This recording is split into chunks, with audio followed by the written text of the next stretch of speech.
చెప్పండి ఒకసారి. టైం ఎంత అని చెప్పండి ఎవరన్నా పక్కన. సమయం ఎంత అయింది?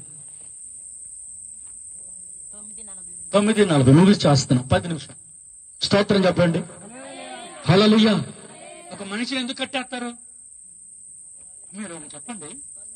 ఊరిని కట్టేస్తారు ఎవరినైనా? ఊరిని ఎవరు కట్టేదండి. ఒక మనిషిని కట్టేయాల్సిన పరిస్థితి ఎందుకు వచ్చింది? కారణం ఏంటి? పిల్లలు గమనించండి. ఆ మనిషి ఏదో భయంకరమైన స్థితికి పాల్పడడం వల్ల ఒక మనిషిని కట్టేయాల్సిన స్థితి వచ్చింది. ఎవరిని కట్టేస్తాం? నేను చెప్తానండి. ఎవడైనా ఊళ్ళోకి దొంగోడు వస్తే ఆయన పట్టుకొని అప్పుడు ఏం చేస్తాం? శుభ్రంగా కట్టేస్తాం. ఎవడైనా ఏదైనా ఊరికి నచ్చని పని చేస్తే, ఎవరైనా ఏదైనా మనుషులు చేయకూడని పని ఎవడైనా చేస్తే వాడిని ఏం చేస్తాం? తీసుకొచ్చి కట్టేస్తామండి. ఎవరిని కట్టేయరు. కట్టేస్తే ఊరుకుంటారా? ఎవరు ఊరుకోరండి. ఈ మనిషిని కట్టేయాల్సిన పరిస్థితి వచ్చింది. అంటే అర్థమైందండి దేవుని బిడ్డలారా, మనుషులు చేసే పనులు ఏవో కూడా ఈ మనిషి చేయట్లేదు. అందుకని ఈ మనిషిని ఏం చేయాల్సి వచ్చింది? కట్టేయాల్సి వచ్చింది. కట్టేసేశారు. ఎంత కట్టేసినా కూడా ఏం చేస్తున్నాడు? తెంపేసుకుంటున్నాడు గొలుసులను కూడా.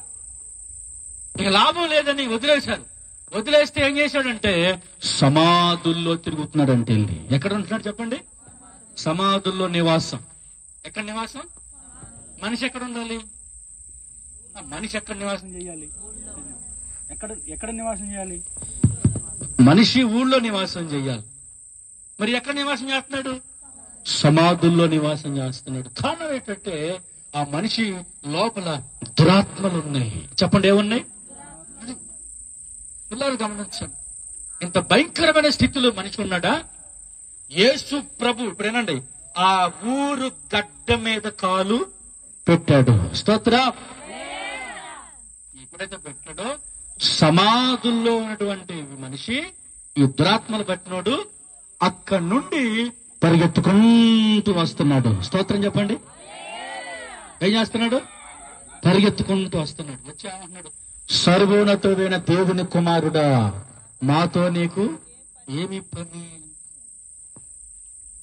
మాతో మీకేం పని అయ్యా అని అంటూ ఒక అద్భుతమైన మాట చెప్పాడు సాతాను. ఏం చెప్పాడు తెలుసా? నేను చెప్తానండి, చదవద్దులే. మమ్ములను పాతాళములోనికి ఏమన్నాడు తెలుసా? పాతాళములోనికి వెళ్ళమని ఆజ్ఞాపించొద్దు. అక్కడ పందుల మంద ఉంది. పందుల మంద. ఆ మందలోకి వెళ్ళడానికి ఆజ్ఞ చలివి అన్నాడు.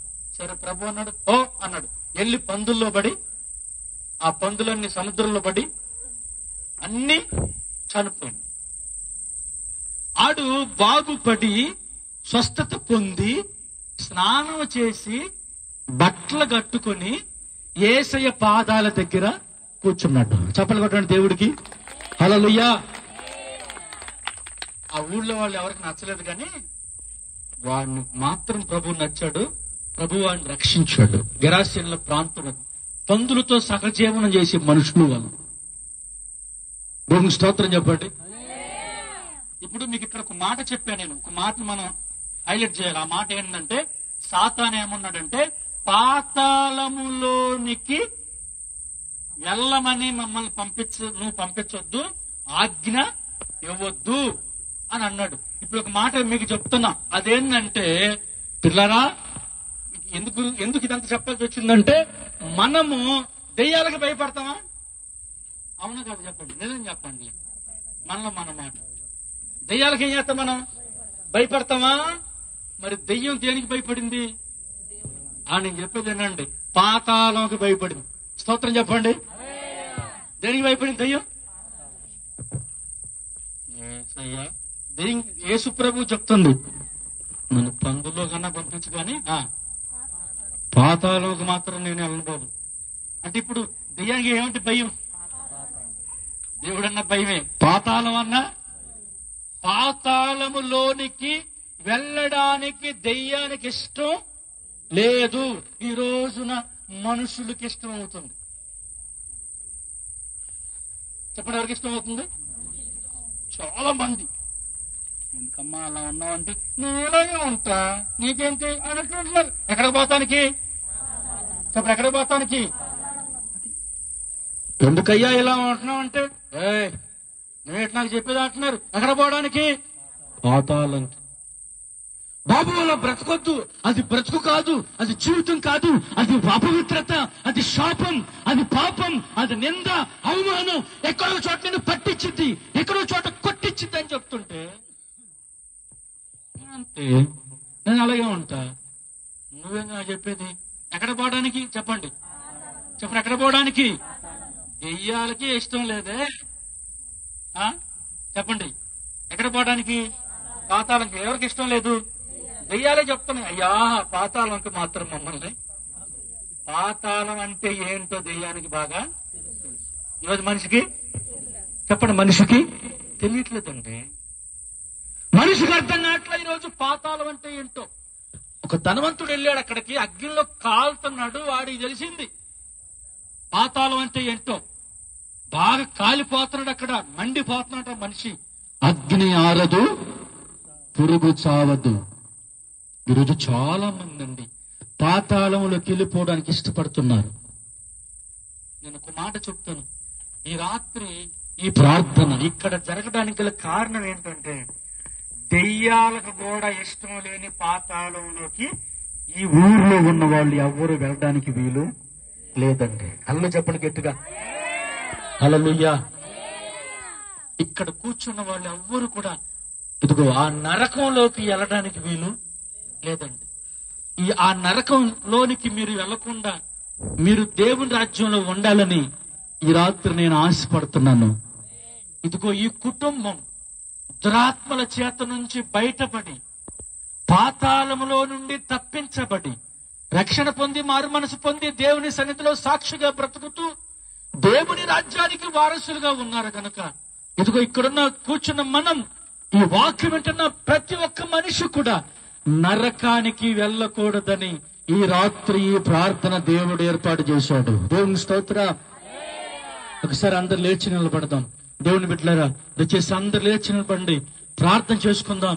ఈ సమయం నందు పరిశుద్ధాత్మ దేవుడు మనకు తెలియచేస్తున్న అద్భుతమైన వాక్య సందేశం ఏంటంటే, ఇదిగో నా జీవితం చిన్నదే ప్రభువా, నా బ్రతుకు చిన్నదేనయ్యా, నా యాత్ర చిన్నదేనయ్యా, నా ప్రయాణం చిన్నదేనయ్యా, నా వ్యాపారం చిన్నదేనయ్యా, నా ఉద్యోగం చిన్నదేనయ్యా, కానీ చిన్న జీవితం ఎటువంటి నా బ్రతుకులో ఎన్ని శోధనలు, ఎన్ని శ్రమలు, పెద్ద తుఫానులు, పెద్ద పెద్ద సమస్యలు మోయలేకపోతున్నాను తండ్రి, మోయలేకపోతున్నానయ్యా. భారం ఎక్కువైపోతుందయ్యా, భరించలేకపోతున్నానయ్యా. ఈ రోగం భరించలేకపోతున్నాను, ఈ సమస్యను భరించలేకపోతున్నాను, ఈ వ్యాధిని భరించలేకపోతున్నాను, ఈ రోగాన్ని భరించలేకపోతున్నాను, ఈ దుఃఖాన్ని భరించలేకపోతున్నాను. ఈ సమస్య నుంచి ఎలా బయటపడాలయ్యా తీరు తెలియట్లేదయ్యా, ఎలా బయటపడాలయ్యా తెలియట్లేదయ్యా. చిన్న జీవితమయ్యా, చిన్న జీవితమయ్యా. ఎంతో పెద్ద తుఫానులు నా మీదకు వస్తున్నాయి, ఎంత శోధనలకు వస్తున్నాయి తండ్రి. నన్ను విడిపించవా, నన్ను విడిపించవా, దావీదు కుమారుడా నన్ను దర్శించవా అని ఎవరైతే రాత్రి ప్రార్థన చేస్తారో వారి సమస్యలు నా ప్రభు దూరం చేస్తాడు. వారి సమస్యలు తీసేయడానికి సిద్ధంగా ఉన్నాడు, వారిని స్పష్టపరచడానికి సిద్ధంగా ఉన్నాడు, వారిని బాగు చూడడానికి సిద్ధంగా ఉన్నాడు, వారిని బలపరచడానికి సిద్ధంగా ఉన్నాడు. అమ్మా, అయ్యా, తమ్ముడు, తమ్ముడు, చెల్లి, నా ప్రభు చెప్తున్నాడు ఈ రాత్రి నీ సమస్య ఆయన తీర్చగలడు. దిగులు పడుతున్నావేమో, వేదన పడుతున్నావేమో, నా ప్రభు నీ సమస్య తీర్చగలడు. అది ఎంత పెద్ద సమస్య అయినా, ఎంత పెద్ద సమస్య అయినా, ఎంత పెద్ద సమస్య అయినా నా దేవుడు తీర్చగలడు. నువ్వు ఆయన నమ్ము, ఆయన నమ్ము, విశ్వసించు. అద్భుతమైన కార్యం నీ జీవితంలో ఆయన చేయగలిగిన సమర్థుడు. సేనా దురాత్మలు పట్టినటువంటి వ్యక్తిని దేవుడు రక్షించాడు, ఆ గడ్డ మీద అడుగు పెట్టాడు, ఆ దురాత్మ ఎలగొట్టాడు, వారికి వస్త్రాలు ధరింపజేశాడు, వారిని భయభక్తులు కలిగినటువంటి బిడ్డగా చేశాడు, వారిని రక్షణ కలిగినటువంటి బిడ్డగా చేశాడు. ఆత్మ రక్షించడానికి దేవుడు ఇదిగో ప్రయాణంలో శోధనను అనుభవించాడు. ఈ రాత్రి ఈ వాక్యమైన నీ జీవితంలో, ఈ రాత్రికి నిలబడిన నీ జీవితంలో ఇలాంటి అనుభవాలు, శోధనలు ఉంటే నా ప్రభువుని అడుగు. ప్రభువా, ఆ సేనా దయ్యాలు పట్టిన వాడిని విడిపించావుగా తండ్రి, పాతాళముకు వెళ్లకుండా ఆజ్ఞాపించావుగా తండ్రి. నేను పాతాళమునకు వెళ్ళకూడదయ్యా, నా కుటుంబం నరకానికి వెళ్ళకూడదయ్యా, నా బిడ్డలు నరకానికి వెళ్ళకూడదయ్యా. ఓ తమ్ముడు, ఓ చెల్లి, నరకం ఉన్నది, జాగ్రత్త. పాతాళం ఉన్నది, భూమి కింద పాతాళం ఉన్నది, జాగ్రత్త. నువ్వు చనిపోతే నరకానికి వెళ్ళిపోకూడదు. ఇక్కడున్న వారు ఎవరు నరకానికి వెళ్ళకూడదయ్యా. అందరు నీ రాజ్యానికి రావాలయ్యా. ఈ ప్రాంతంలో ఉన్న ప్రజలందరూ తండ్రి నీ రాజ్య వారసులుగా ఉండాలయ్యా. ఏ ఒక్క బిడ్డ కూడా నరకానికి ఆహుతిగా మార్చబడకూడదు నా తండ్రి. ఏ ఒక్క బిడ్డ కూడా నరకానికి వెళ్ళకూడదయ్యా. నీ రాజ్యానికి వారసులుగా ఇక్కడున్న వారందరినీ మీరు చెయ్యండి ప్రభువా.